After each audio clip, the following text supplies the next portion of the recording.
welcome. If you scroll through social media, it sometimes feels like everyone's just competing to be the happiest, right? Oh, absolutely. That pressure is real. Yeah, so today we want to get past that whole good vibes only idea and look at what genuine mental wellness actually involves. A more realistic picture. A sustainable one, hopefully. Exactly, because the research we looked at really points to this. True mental wellness isn't about chasing some state of constant happiness. It's more about building the capacity to, well, courageously embrace the full range of human emotions. That's a great way to put it. And it lines up with what we found, thinking of wellness not as some, fixed destination you finally arrive at. Right, not like a finish line. No, it's much more of an ongoing journey, a dynamic balance, really, something you cultivate through, like, intentional everyday practices, recognizing that life just involves ups and downs. Okay, so let's tackle that cultural pressure head on. This relentless push for positivity, this good vibes only mantra.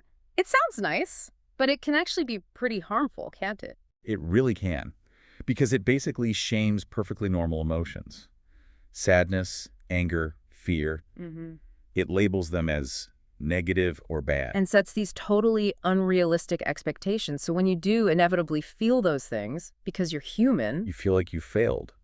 It leads straight to disappointment and often like intense self-blame, which is the opposite of wellness. so we need to reframe how we think about those difficult emotions. Precisely. They aren't flaws. They're not problems to be immediately stamped out. They're actually vital signals. Information. Information, like how? Well, take anger, for example. It often signals that a boundary has been crossed, or maybe a core value is being challenged. Fear alerts you to potential danger. Sadness can signal loss. Okay. So if you just suppress them or pretend they aren't there. You miss the message. You miss the crucial information you need to navigate the situation effectively. True wellness involves acknowledging all these feelings Without judging. without judgment. That's key. Recognizing that emotions are, transient. They're like weather patterns passing through. They inform you, sure, but they don't define who you are. Okay, that makes sense. So if we accept this whole spectrum, the good and the difficult, how do we actually build resilience from that? How does that lead to deeper well-being in practice? A big piece is embracing vulnerability.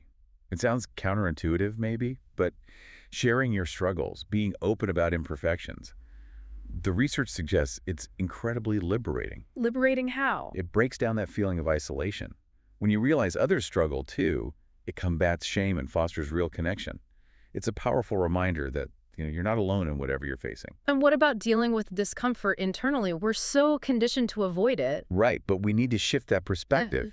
Discomfort isn't necessarily failure. Often it's actually a powerful catalyst for growth. It's like friction forcing you to adapt. Exactly. When things feel hard, that feeling prompts reflection. It can push you to make necessary changes, maybe reevaluate things, and ultimately leads to much deeper self-awareness. Okay, so what are the practical building blocks then, the foundations for this kind of authentic well-being? Well, first, self-compassion is huge. And this isn't just like pampering yourself. It's about treating yourself with the same kindness and understanding you'd offer a good friend who's going through a hard time. Instead of being your own harshest critic, which many of us tend to be. It counters that inner critic by reminding you that suffering is part of the shared human experience, not some personal failing. Makes sense. What else? Second, you need a toolkit, developing healthy coping mechanisms that work for you. This could be mindfulness, exercise, creative outlets, talking things through, whatever helps you process emotions constructively. So you're prepared for the ebb and flow. Exactly. And tied to that is building a solid support system, people who offer genuine empathy and understanding, not just quick fixes or judgment. And sometimes that includes professional help. Absolutely. Setting realistic expectations means knowing that sometimes your own tools or your friends aren't enough. There is zero shame in seeking support from a therapist or counselor when you need it. It's a sign of strength.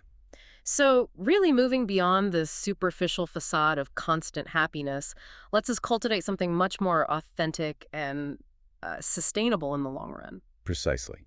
Embracing it all, the joy, the sorrow, the messiness, that's where real, whole well-being lies. The goal isn't just happiness, it's wholeness. Well said. And just a crucial reminder, if you or someone you know is really struggling right now, please know that support is available.